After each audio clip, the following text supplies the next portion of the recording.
The NFL is chaos, and trying to predict it correctly is a futile effort, but I guess we're doing this again? Inside, and a beauty! Hall running free! Brees Hall inside the 10! He's gonna score!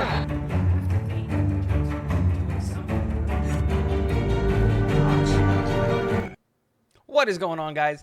Welcome back to Talking Just with Tigo. My name is Tigo, and before we hop into today's video, a couple of announcements. Guys, in the description, there are a bunch of links that you can click on. A bunch of people have been already doing it, but I'm going to reiterate it. If you want to join the Patreon and become a member and a citizen of Tigo Slavia, we greatly appreciate it. It helps us do cool and new things. Links to the merch down there as well as my Twitter page if you want to go follow me. Doing a lot of stuff there. Guys, while you're down there, make sure to hit the subscriber button. We are doing a brand new, and I'm going to be announcing this a little bit later, 2,000 subscriber giveaway. It's going to be pretty big. I'm actually really excited about it. I found a partner that I want to work with for a 2,000 subscriber giveaway. We are currently in talks to do that. It's something that everyone's going to want to be a part of. So if you want to be a part of that giveaway, hit the subscribe button, hit the notification bell. We are marching our way to 2,000 subscribers really quickly. And if you want to get your hands on a New York Jets jersey, I'm sorry, I'm not supposed to announce it yet. Hit the subscribe button. It's coming really soon. I'm really excited for this giveaway. But let's hop into today's video. Guys, predicting the NFL is an absolute futile effort. It makes no sense trying to do it effectively. I thought I had a really good Week 10 week. I thought it was going to be really easy. I thought it was going to be something that we were going to be able to do relatively quickly and efficiently because it felt like the matchups were very one-sided. Boy, was I wrong. I went 5-9 this week. 5-9. And it's like on some... I predicted some that were out of left field, right? Like the Browns over Miami. That's a little bit out of left field, right? The Browns are not a good football team, but I just wanted them to beat Miami. I'll own up to that. I knew that was going to be a loss for me. But picking the Falcons over the Panthers, I thought that was easy money. The Saints over the Steelers aren't a good football team right now. The Raiders over the Colts, Jeff Saturday beat the Raiders. Let's keep going. The Bears over the Lions. I got that wrong. The Lions won a football game. The Hawks over the Bucks, that was in Germany. It was a neutral field. I just believed in the Seahawks. That one is a toss-up. But the Rams over the Cards I thought was easy. What is going on with the Rams? What are the Rams? Why are they losing this game? Cardinals aren't a good football team. Then you move on to the Cowboys losing to Green Bay. Who would have predicted that? Green Bay's not a good football team, are they? I have no idea what Green Bay is. They confuse me. And then we go over the Eagles over the Commies. I thought that was the easiest pick all day. And the Commanders come out there and win that game. What? Ending Philadelphia's winless streak? Absolutely insane. Absolutely insane. But you know what? It happens. Stuff like this happens. So we're going to go over Week 11. We're going to talk about Week 11. We're going to do my predictions of what I think is going to happen in Week 11. And then let's see how right I am. I was absolutely, unequivocally, atrociously wrong last week, but let's see if we can do better this week. So we're going to start with Thursday Night Football, the Tennessee Titans versus the Green Bay Packers. Now, at the beginning of the year, I thought, hey, this is a pretty good matchup. Green Bay is a good team, right? No, I have no idea what Green Bay is. They're releasing receivers when that's the position that they need the most help at. They are, winning games that they shouldn't be winning against the Cowboys, who I think are a better team than they are, but then they're also, winning those. I have no idea what the Green Bay Packers are, but I know what the Tennessee Titans are. And that's why I'm picking the Tennessee Titans to win this game.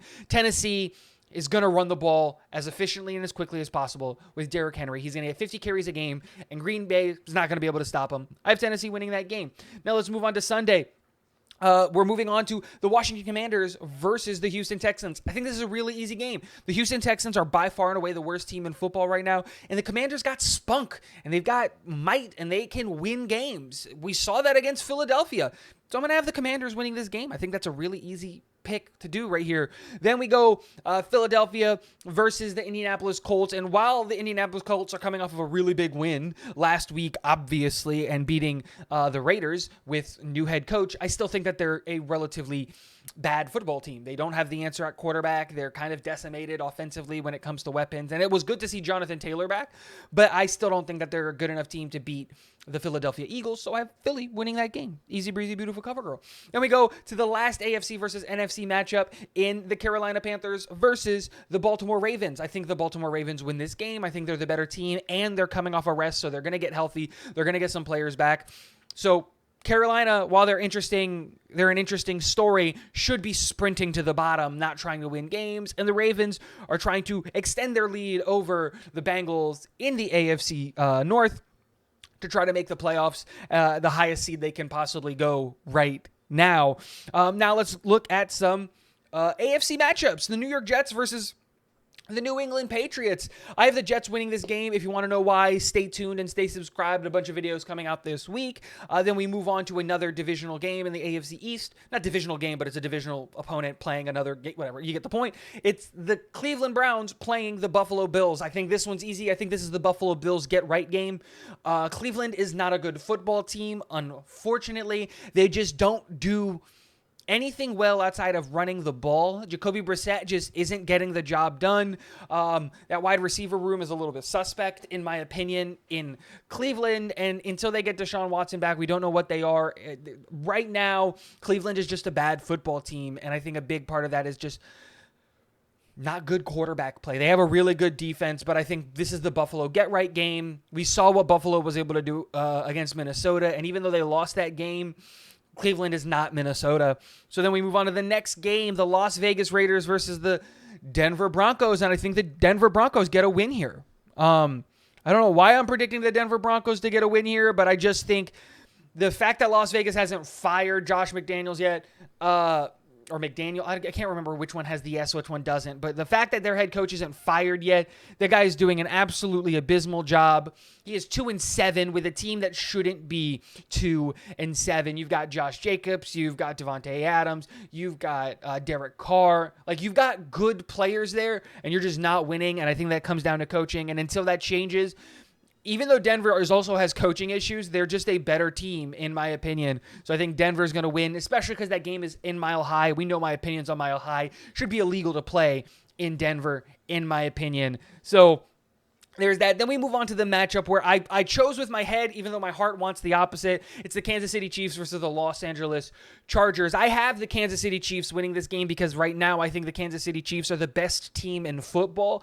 That being said, I really want the Chargers to win because if the Chargers win and the Jets win, the Jets now move to the number 1 seed in the AFC, and that would make my heart sparkle.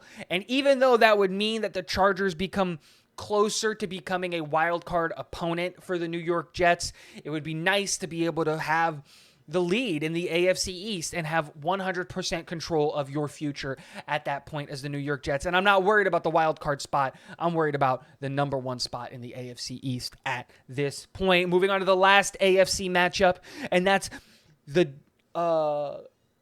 Cincinnati Bengals versus the Pittsburgh Steelers. And while Pittsburgh did go out and win over the Saints last week, and they did it with Matt Canada probably calling his best offensive game as an offensive coordinator in the NFL, I still don't think it's enough for them to beat the Cincinnati Bengals. Cincinnati's got a solid defense, but that offense is just going to tear apart what is a really, really weak Pittsburgh defense. I understand that they got TJ Watt back, and the expectation is that Minka's going to be back for this game, and so they're going to have a healthy TJ and Minka, but Minka can only cover one guy, and if you're telling me that Tyler Boyd, T. Higgins, or Jamar Chase isn't going to be covered by Minka Fitzpatrick, I'm just throwing to wherever Minka isn't, and that's really just the easy answer there. Quick routes, because the corners in the secondary right now in Pittsburgh isn't good outside of Minka Fitzpatrick. The linebackers aren't going to be able to keep up with Joe Mixon and Samaje Perine. I think that the Bengals are just built better, so I have the Bengals winning. And then we move over to the NFC with a matchup that kind of confused me for a while, and that's the Los Angeles Rams versus the New Orleans Saints. Now, playing in the Superdome is one of the hardest things to do, playing in New Orleans. That is definitely a hometown advantage for New Orleans, but I just don't... As long as they keep starting Andy Dalton, as long as they keep playing that offensive scheme that they're playing with that quarterback, I don't see how New Orleans is going to win games. I think the Rams are a better built team, and they're just overall a better team. And then I know that they're hurt, but that being said, I still believe in the Rams more than I believe in the Saints right now. So I have the Saints winning this. Next matchup is the Detroit Lions, who came off of a big win, obviously, over the Bears, versus the New York Giants, and this one's easy. The Giants are the better football team, so the Giants are going to win this game. Easy breezy, beautiful cover girl. And then we have the Chicago Bears versus the Atlanta Falcons, both coming off of losses where I think they should have won. But in this matchup, I'm going to give the advantage to the Chicago Bears. I think Justin Fields is playing incredibly well with his legs and being incredibly dynamic. I still would like to see a little bit more production out of him with his arm. And I don't just mean like production like stats. I mean like I would like to see more from his arm, which I still think is the weak part of his game. I said this when he was coming out of the draft, that if he fixes his throwing motion and his release, he has the possibility of being a really good quarterback. But the thing is that fixing a throwing motion and release is one of the harder things to do because he's developed that throwing motion over years of his life. But they're riding the ship in Chicago, and they look fun is the best way to say it. So I'm going to pick the fun team to win over the Atlanta Falcons, who are kind of just the Falcons, which are in limbo. Are they a good team? Are they a bad team? It depends on the week. So I'm going to take the Bears here. Then we move on to our last Sunday night, or not Sunday night, but our last Sunday game. I don't actually know if this is the Sunday night game, but whatever. It's the Dallas Cowboys versus the Minnesota Vikings, and I have the Vikings winning this game. The Vikings beat a better team this past week against the Buffalo Bills than the Dallas Cowboys, and the Dallas Cowboys just lost to a team that's not as good as Minnesota in Green Bay. So if we're taking bets here, I'm going to have Minnesota winning against the Dallas Cowboys and running away with the NFC North. If all of the things play out the way that I think it, the NFC North now has the Green Bay Packers and the Chicago Bears at 4-7, the Lions at 3-7, and the Minnesota Vikings marching and leading the way at 9-1, and in serious competition for the number one spot in the in the NFC. And they only don't have the number one spot because of the tiebreaker, because their one loss is to the Philadelphia Eagles. Minnesota's an interesting team, and I'm really excited to see them going forward, and I'm really excited to see that matchup for the Minnesota Vikings versus the New York Jets, because I think that's going to be a really, really fun game, and that should be flexed to Sunday Night Football, because I think that should be a fun game. But there's that. And then the last game is Monday Night Football, is the San Francisco 49ers versus the Arizona Cardinals, and I'm just going to take the better team here in San Francisco. San Francisco is the better team. Christian McCaffrey, Deebo Samuel, that offensive line, Jimmy Garoppolo, the Bosa, they've just got players all up and down that roster that really can just wreak havoc on what the Arizona Cardinals are. And I think that this season for the Cardinals is kind of a wash, and we're walking towards the firing of Cliff Kingsbury at the end of the season. And this is just another notch in the post where it's just going to be like, you know what? It's another reason we should fire Cliff Kingsbury. Guys, those are all of my matchups. Teams that are on a bye this week are the Jaguars, the Dolphins, the Bucks, and the Seahawks. So big week for a lot of teams where they can move up and down and all around in the division to get things done. What do you think of my predictions? Let me know in the comment section below. And last but not least, go Jets.